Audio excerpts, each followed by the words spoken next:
All right, today we are discussing the Gospel of Mark, chapter 9, as we prepare for the Sunday of St. John of the Ladder.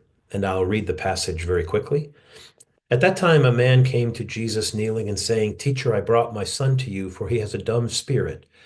And wherever it seizes him, it dashes him down, and he foams and grinds his teeth and becomes rigid. And I asked your disciples to cast it out, and they were not able. And he answered them, O faithless generation, how long am I to be with you? How long am I to bear with you? Bring him to me. And they brought the boy to him, and when the spirit saw him, immediately it convulsed the boy, and he fell on the ground and rolled about, foaming at the mouth. And Jesus asked his father, How long has he had this?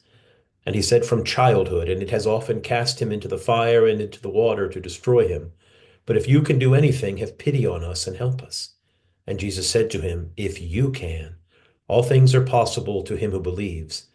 Immediately the father of the child cried out and said, I believe, help my unbelief. And when Jesus saw that a crowd came running together, he rebuked the unclean spirit, saying to it, You dumb and deaf spirit, I command you, come out of him, and never enter him again. And after crying out and convulsing him terribly, it came out, and the boy was like a corpse, so that most of them said, He is dead. But Jesus took him by the hand and lifted him up, and he arose. And when he had entered the house, his disciples asked him privately, Why could we not cast it out? And he said to them, This kind cannot be driven out by anything but prayer and fasting. They went on from there and passed through Galilee. And he would not have anyone know of it, for he was teaching his disciples, saying to them, The Son of Man will be delivered into the hands of men, and they will kill him. And when he is killed, after 3 days, he arise. When Jesus calls the people to whom he's speaking, O faithless generation, and he asks, How long am I to be with you? His words echo the words of God in the Old Testament. In Numbers 14, the Lord said to Moses, How long will this people despise me? And how long will they not believe me, in spite of all the signs which I have wrought among them? In Deuteronomy 32:20, we read, And the Lord said, I will hide my face from them. I will see what their end will be, for they are a perverse generation, children in whom is no faithfulness.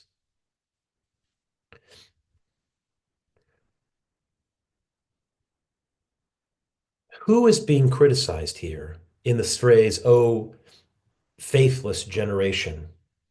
First, of course, the scribes and the Pharisees. They are called this generation in chapter 8, and they are very skeptical of Jesus. But it seems that the more immediate recipients of this statement are these disciples of Jesus. He has just asked them, Do you not yet understand?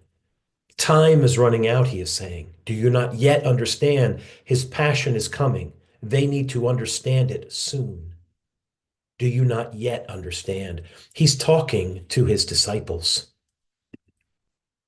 That's the primary referent of this statement and this question.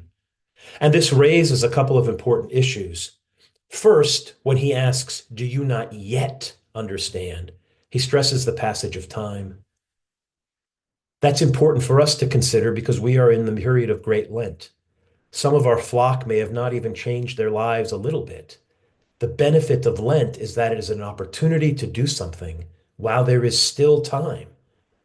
And this is a microcosm or a miniature of the longer problem of human life, to do things while there is still time. How long will we wait to become people who restrain our worst impulses? How long will it take for us to become people of prayer? This question applies to all of us. The statement also takes us back into the misty origins of the people of Israel when they are brought out of the land of Egypt. Because in the Old Testament, this generation usually refers to the wilderness generation, the people who were brought out of Egypt, right? And when in the wilderness, the Israelites wanted to go back to Egypt where they were slaves. They wanted to surrender their freedom and their devotion to the one true God and return to Egypt as slaves in a pagan land. It was more convenient. It was more comfortable. They were left in the desert for 40 years, though. To imitate this, Christ was in the desert for 40 days, and therefore we are in the desert of Lent for 40 days. Are we making good use of the time? Or are we wishing we could just return to the land of Egypt and be slaves to all the things to hold us down and forget about all this struggle and all this difficulty? We are like the wilderness generation in the desert. Let's not be like them and wish to return to all the things we've left behind. Let's move forward to be faithful and to have union with the one true God. But the real message in these passages is not that God has or will abandon his people, but that he saves them. That's the message of those Old Testament passages where God says, how long will this generation ignore me? How long will they be faithless? Because he will save them in the end. Connected to this is the fact that the disciples are unable to heal the person in this story, and their weakness is in contrast with God's strength. We read, at that time, a man came to Jesus kneeling and saying, I brought my son to you, for he has a dumb spirit. And wherever it seizes him, it dashes him down, and he foams and grinds his teeth and becomes rigid. And I asked your disciples to cast it out, and they were not able. The weakness here is not the weakness of the man. It's not his lack of faith. It's the weakness of the disciples. Their witness is weak, right? If someone claimed that they were going to teach you geometry and they couldn't add 2 plus 2, it would be hard to listen to them.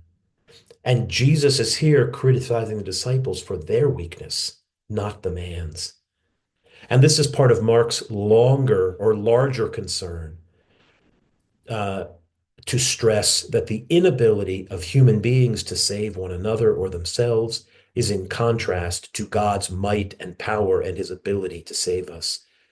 Emphasizing here the inability of the disciples is not a way to disparage them. It's part of a larger point in the Gospel of Mark, which stresses that mankind cannot save itself.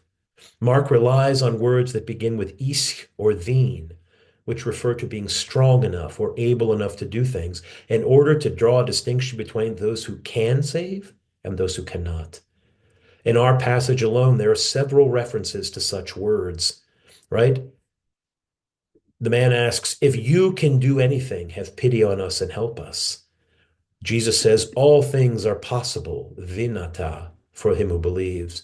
The disciples ask, why could we not cast it out? Edinithimen. And he said to them, this time cannot be driven out by anything but prayer, vinate. Throughout Mark, human inability contrasts with the divine ability, reflecting in the following statements about the work of Jesus and the Father. In Mark 1, a leper came to him begging him, and kneeling, he said to him, if you choose, you are able to make me clean. Jesus says in Mark 10, for men it is not possible, but not for God. For God, all things are possible. Jesus' miracles, and especially his exorcisms, demonstrate that he is able to release mankind from the grip of the devil's dominion. Where mankind is unable to save itself, God has intervened. In Mark 3, Satan is the strong man, o ischyros.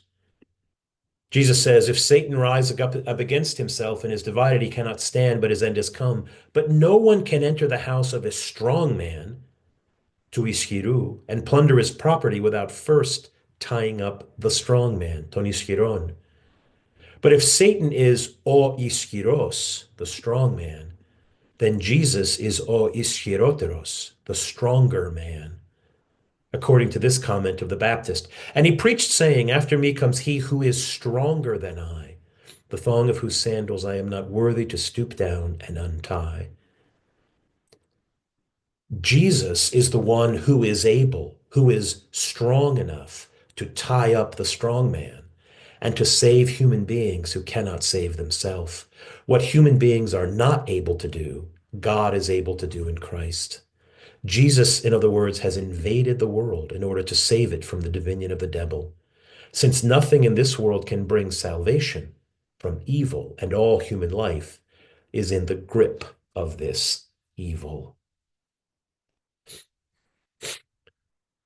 Let's return for a moment to the question of how long he has had this. Jesus asked the Father, "How long has he had this?" And he said, "From childhood."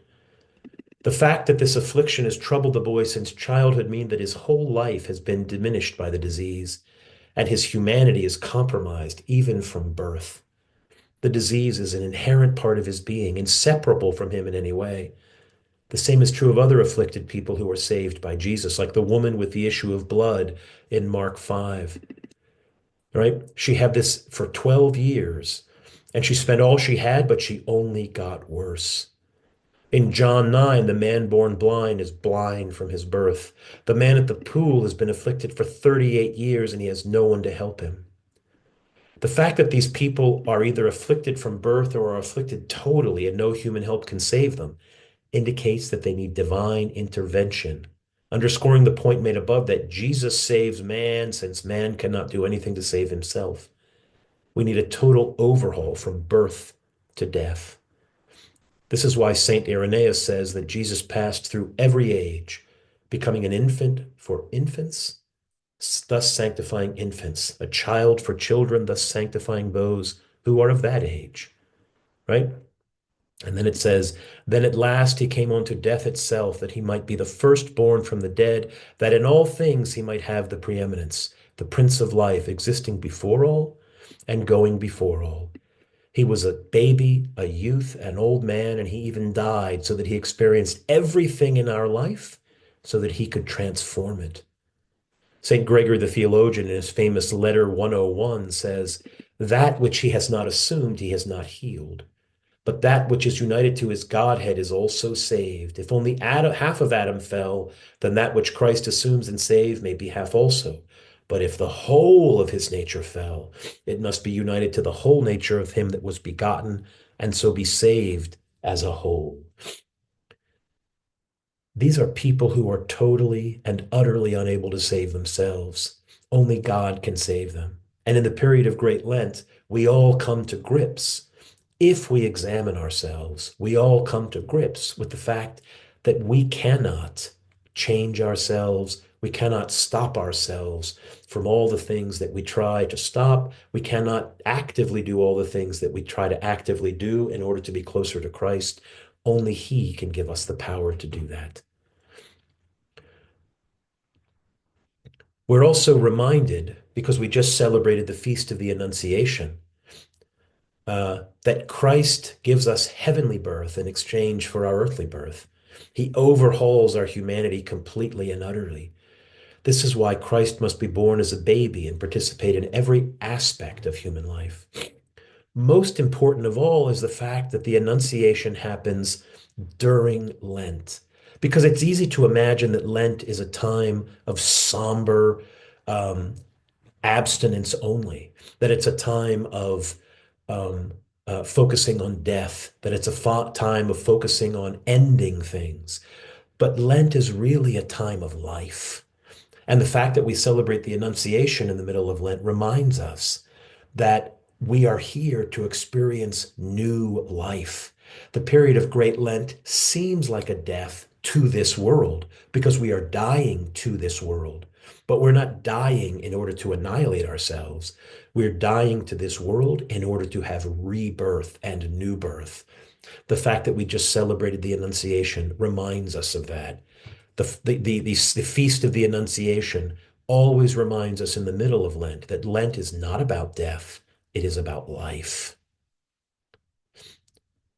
Likewise, during this period of Lent, we do what the man in this passage does. He says, "Have pity on us and help us." The father begs for his son's life using a liturgical formula from the Old Testament. And these liturgical formulas often contrast divine sufficiency with human powerlessness. Psalm 44, "Rise up, come to our help, redeem us for the sake of your steadfast love. Grant us help against the foe, for vain is the salvation of men." Oh, grant us help against the foe, for vain is the salvation of men. This liturgical motif dominates our prayer all year around, where the most common thing we ever say is, "Lord, have mercy." But of course, in the service of great Compline, we say, Lord of the powers, be with us, for in times of distress we have no other help but you. Lord of the powers, or really, Lord of hosts, have mercy on us, which evokes Psalm 46. The Lord of hosts, Sabaoth, is with us. The God of Jacob is our helper. You are my Lord, says Psalm 16. I have no other help but yours. The question is, of course, how do we take hold of this new life? How do we invite into our lives the power of divine strength, which is in contrast to our human weakness? The passage says, this kind cannot be driven out by anything but prayer and fasting. Human beings are supposed to share in Jesus' work in overcoming evil in the world and in ridding evil from our lives. And we do this through prayer and fasting. Faith pulls us over the boundary that separates human inability from divine ability, and we enter the God side of the equation. And yet, as they say, as we read, I believe, help my unbelief. This is a very important statement because it reminds us that although we have faith and although we invite Christ into our lives, the battle has only just begun. This is why in the middle of Great Lent, we focus on the ladder of divine ascent. It's a ladder. It's something that we gradually climb. In the Sermon on the Mount, Jesus tells us to be perfect.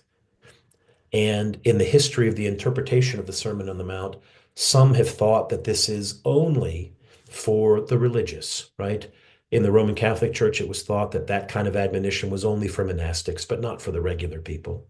In Protestant understanding of the Sermon on the Mount, some of them said that we're called to be perfect in order to show us how weak we are, that we can't do anything, so we can't rely at all on human effort. But the ladder of divine ascent tells a different story. It tells us that we are called to be perfect and that we must begin the struggle. We must begin where we are with a realistic understanding of who and what we are. And then we must start to go forward and climb the ladder. But it's a process, and it's a process that requires our effort. And this is why we're told that this kind of demon only comes out by prayer and fasting. These are things that involve effort.